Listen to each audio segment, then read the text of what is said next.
Hey, and welcome to Geekborn. We're here with another video in the Barely Relevant series. So, we're looking at my channel. You probably realize that I'm a fan of movies that may not have been well received or given much love. And this week, it's no different. We followed Jonathan Winters from Mork and Mindy last week to a small film that played 3 different characters in. That man played 3 roles in this one single movie. In the critically panned and box office failure that is The Adventures of Rocky and Bullwinkle. My original copy, growing up, by the way. So, with an all-star cast and the original voice of Rocky coming back, since unfortunately the voice of Bullwinkle had passed away, I would think that this would have done better, but seeing it just didn't do well for the time. Maybe they weren't ready for all the meta humor and the fourth wall breaks that we get in this film, or they weren't ready for these characters to be brought into the real world. But let's head out on the road in this buddy comedy trip with an adventure with Rocky and Bullwinkle. So, of course, we get the narrator, like the original show. He's there for the whole film, spreading in bits here and there of our knowledge.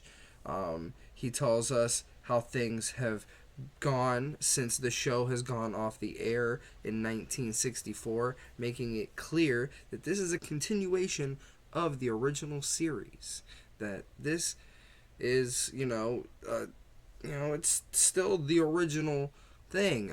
Makes plenty of callbacks and talks about the show being in reruns.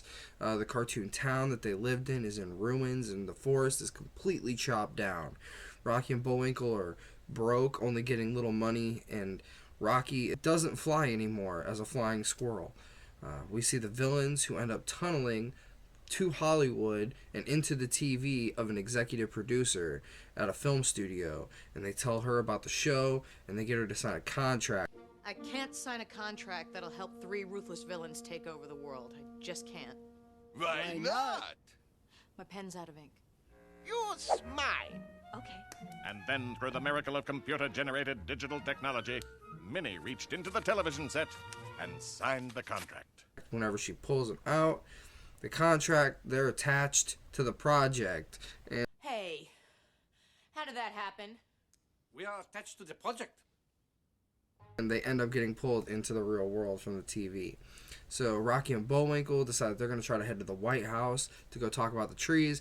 But there's a whole bunch of red tape, so they decide to wait. And we get a time jump, 6 months. So they literally stand there on the road for 6 months. And we meet the FBI agent, Karen Sympathy. Yeah, do you get it? Care and sympathy? Karen Sympathy. Ha! Yeah. This movie's full of puns. It's great. It's a cheesy movie, but that's why I like it. We find out that she's a pretty emotional and bad FBI agent because of her being so emotional. She's given an assignment to go get Rocky and Bullwinkle and stop the villains. She gets the movie greenlit by literally going to a green lighthouse in a movie studio parking lot, and she picks the genre of the movie and then pulls a giant lever that starts a green light, and that brings the heroes from their cartoon world into the real world.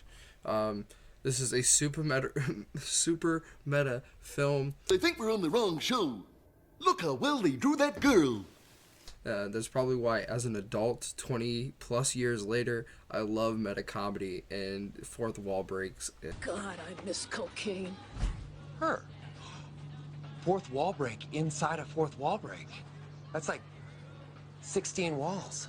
So, also, 20 years, CGI still looks pretty good. You know, they're going to look really cartoony because that's the kind of intent they're going for. So they don't have to have this super realistic CGI. I think it goes really well, and they interact really well with the environment. Head from LA to New York to stop Fearless Leader in his RBTV, which stands for Really Bad Television. We see Robert De Niro as Fearless Leader explaining his brainwashing machine and showing it off. Are you talking to me? What? Are you talking to me? No, I'm talking about you. Well, I'm the only one here, so you must be talking to me. Okay. This is where we really see Jason Alexander of Seinfeld fame, who we'll be following next. Check the end of the video and we'll tell you what it'll be. He plays Boris, who is the half of the villain duo of Boris and Natasha. Fearless Leader decides to send these two off to take down Rocky and Bullwinkle and Karen's plans and get them to stop from stopping him. But first, the child shows them how to use this new computer system that they developed that can destroy cartoons. They make a reference to the way they destroy cartoons in Who Framed Roger Rabbit, and he said that this is totally different. Use the computer to send them to the internet. But Boris and Natasha aren't really hip on the computer, so they go through, they catch up with our heroes super quick, they start dropping TNT all over the place, it ends up totaling their car, and they have to bail, and they lose it. But they steal the truck from the villains, and they continue to head to New York. Boris and Natasha wish that they had a helicopter, and they magically come across a rest area full of porta potties for helicopters. This is where we get our first Jonathan Winters cameo, where he is a man who got his helicopter stolen. And you see him coming out of the porta potty right as this is happening. Then we get main characters get pulled over by John Goodman, who is some kind of sheriff on a cops type TV show. Karen gets arrested because the truck that they stole was reported stolen. They pretended to be Karen's sympathy on the radio or on the phone, and she got arrested for impersonating an officer and stealing the truck. Rocky and Bullwinkle are left on their own. But eventually, Kenan and Kel show up, and they come to rescue our main heroes.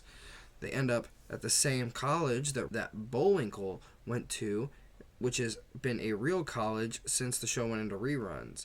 Karen convinces a sweet prison guard during this time to help her escape.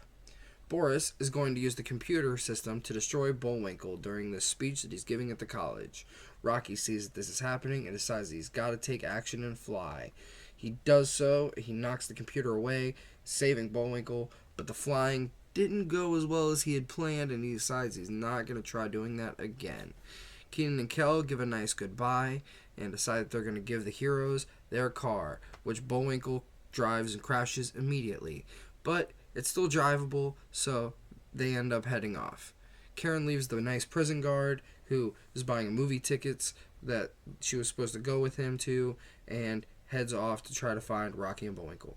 Fearless Leader ends up starting RBTV early, and a bunch of officers are after Karen for escaping the prison. Boris and Natasha are chasing after Rocky and Bullwinkle in this fun helicopter car chase scene, but Boris ends up destroying the helicopter with the computer system instead of the moose and the squirrel that he is going after, and they get away. Karen runs away and finds Rocky and Bullwinkle just moments before a bunch of officers show up. This is where Jonathan Winters gets his second cameo as an Ohio police officer who ends up arresting all three of the characters.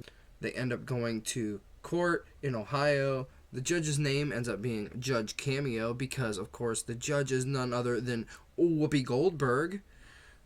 Bullwinkle makes Karen look really bad in this court hearing, and is pointed out, though, that they are celebrities. Whoopi Goldberg puts on some glasses, looks at them, and says, you know what? Celebrities are above the law. It's in the book, so we're going to let them go.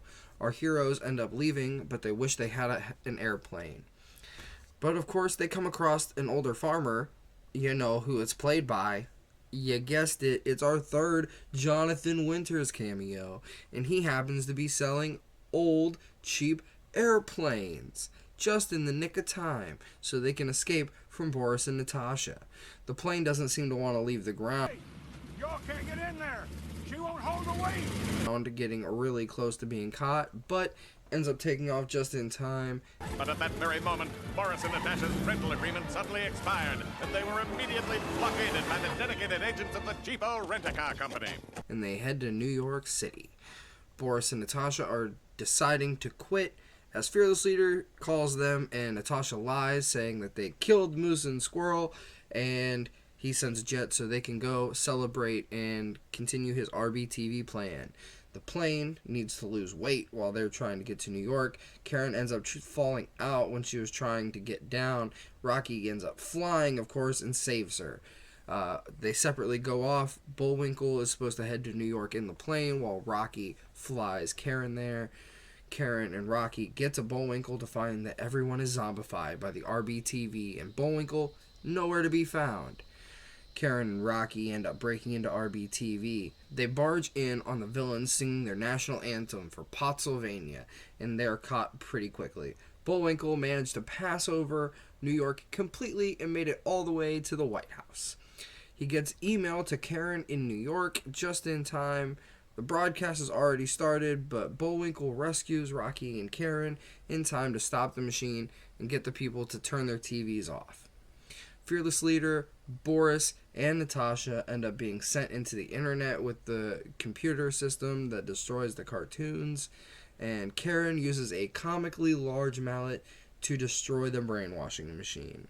We get a small cameo from Doug Jones, the famed character actor in his early days as an agent here, playing a giant carrot, and RBTV becomes Rocky and Bullwinkle Television.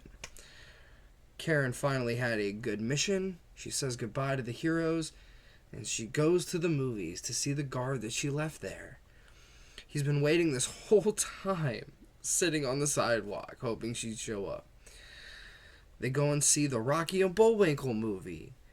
The trees are back, and Rocky and Bullwinkle return home, as good as new.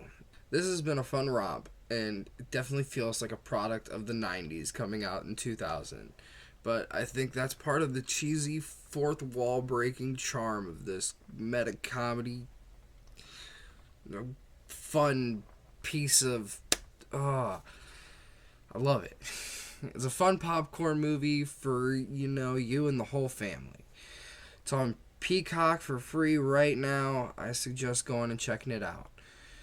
Next week we'll be following Jason Alexander to a cartoon. It's a little more adult that he did on HBO Max, Harley Quinn animated series. Let's talk that craziness next week. Some of us are just born geeky. Yeah, have a good one.